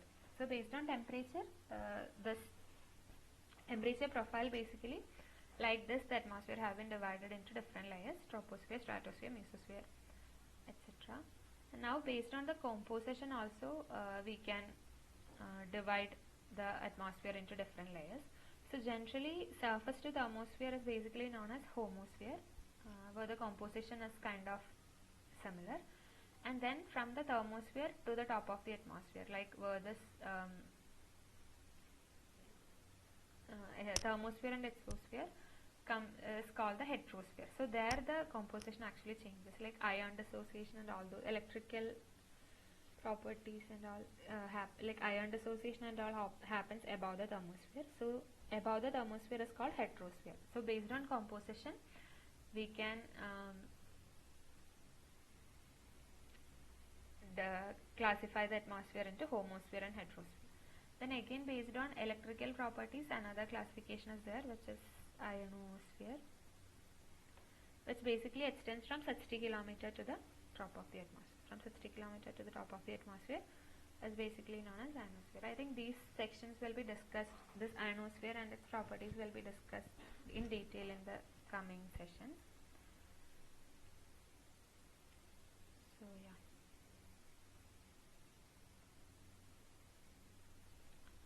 So that is the different layers of the atmosphere.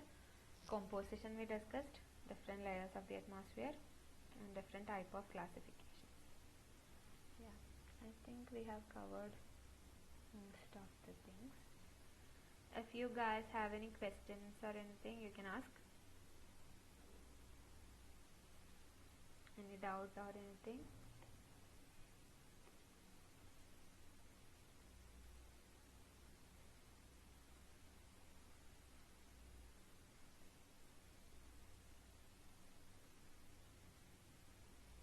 Is everything clear actually?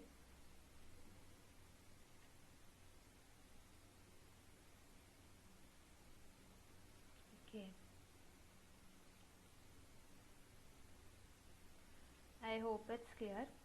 And maybe just I'll tell you one more thing about composition of the atmosphere. We talked about gas. Other than gases in the atmosphere, there are tiny solid or liquid particles that are suspended in the atmosphere, which is basically known as aerosols.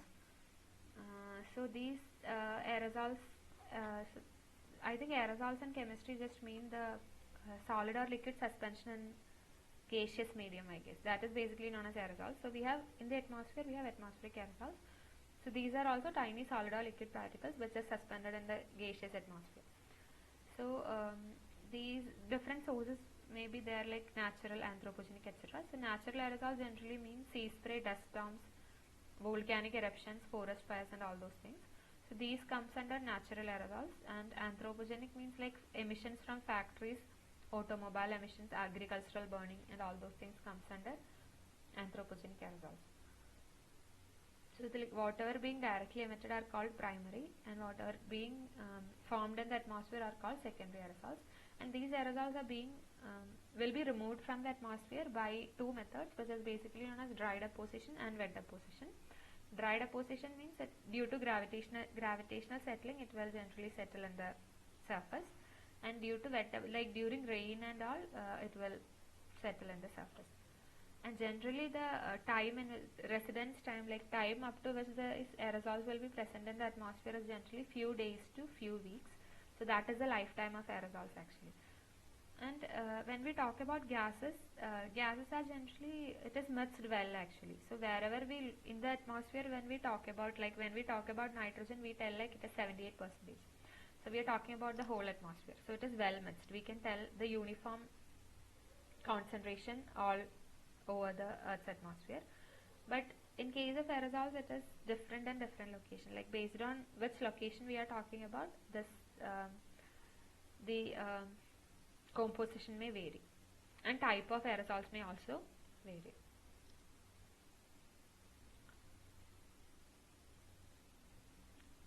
So that is aerosols. So these are the just sources, and this just shows like at which region which aerosols are higher. So we can see this Delhi Indo-Gangetic Plain region, which is very high in aerosols. The color bar shows the it is basically aerosol optical depth, which is basically a proxy for how much aerosols, like a measurement of how much aerosols are present. So this region, as we can see, this is basically known as the Indo-Gangetic Plain. This region is having very high amount of aerosol concentration, and it also shows the type of aerosols like sea salt, sulfate and all those things. So just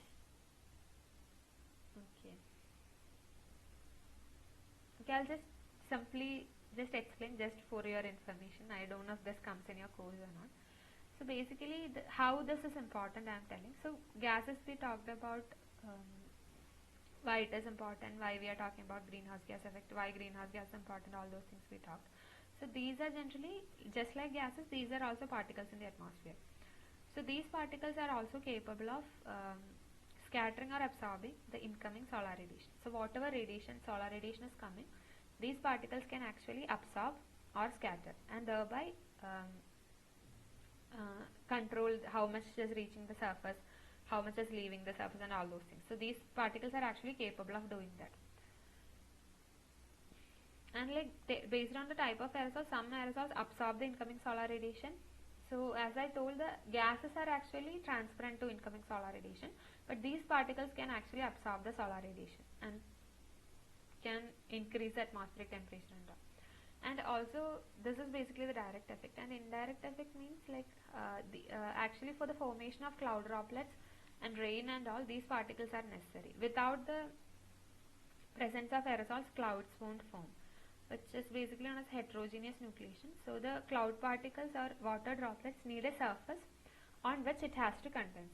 So generally aerosols act as these particles on which the water vapor will come and condense.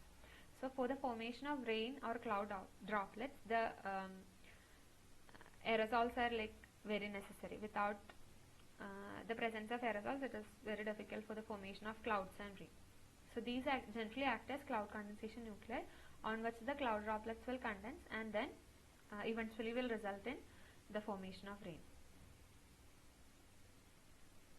So that is basically the indirect effect of aerosol.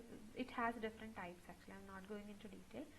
So another interesting aspect is that, so generally these aerosols we are talking about will be in the troposphere. So as I said, troposphere, most of the weather activities are happening in the troposphere, like rain and all other things that we are talking about. So during volcanic eruptions, these aerosols are being emitted. So what happens is that the aerosol that is being emitted during volcanic eruptions will reach up to a height of the stratosphere. It may reach up to a height of stratosphere. Once it reaches the stratosphere, the issue is like no weather activities are actually happening over there. So it is kind of a stable stratified layer. So these aerosols which are having a lifetime of days to weeks in the troposphere will have a very longer time in the stratosphere, because there is no mechanism to remove the aerosols from the stratospheric layer. So what happens is that these aerosols will remain in the stratosphere for a longer time, and it will reflect the incoming solar radiation, and it will warm the stratosphere and cool the earth's surface. This like for example, and it is very prominent actually, it's not very small amount, it cannot be ignored kind of. So in 1991 when this Mount Pinatubo eruption happened, so as you can see in this figure, this much temperature was decreased in the earth's atmosphere. Because of the Mount Pinatubo eruption, aerosols were emitted and it reached up to the stratospheric layer.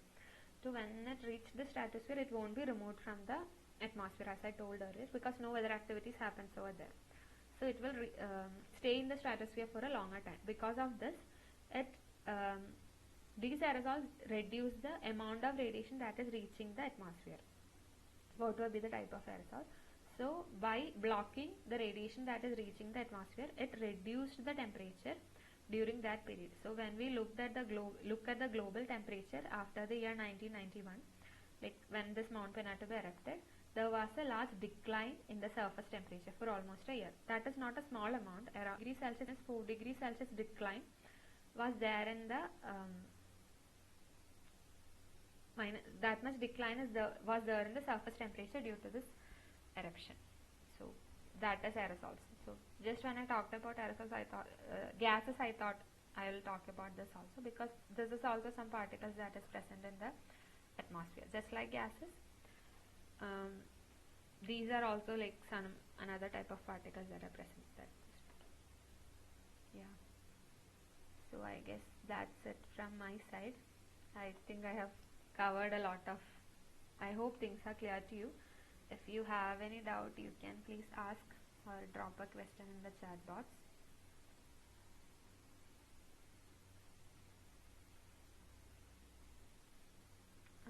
not, maybe we can end the session. You have any doubt? Or what do you think you'll be able to, will it be easier to solve the assignment questions? Was it helpful or something? You can tell a feedback also.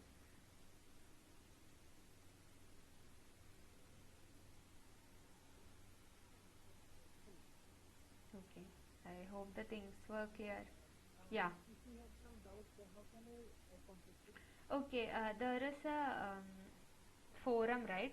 In the NPTEL page you can post questions. So whatever questions are related to this interactive session, I will be answering those questions. So if you come across any doubts, you can always post in the discussion forums. I will try to reply there. So you can do that. Okay. Okay, fine. I think then if there is no more doubt, we can end the session. Thank you everyone. I hope this was helpful. We will see you next week. Okay, bye. Good night. You will can, yeah, thank you.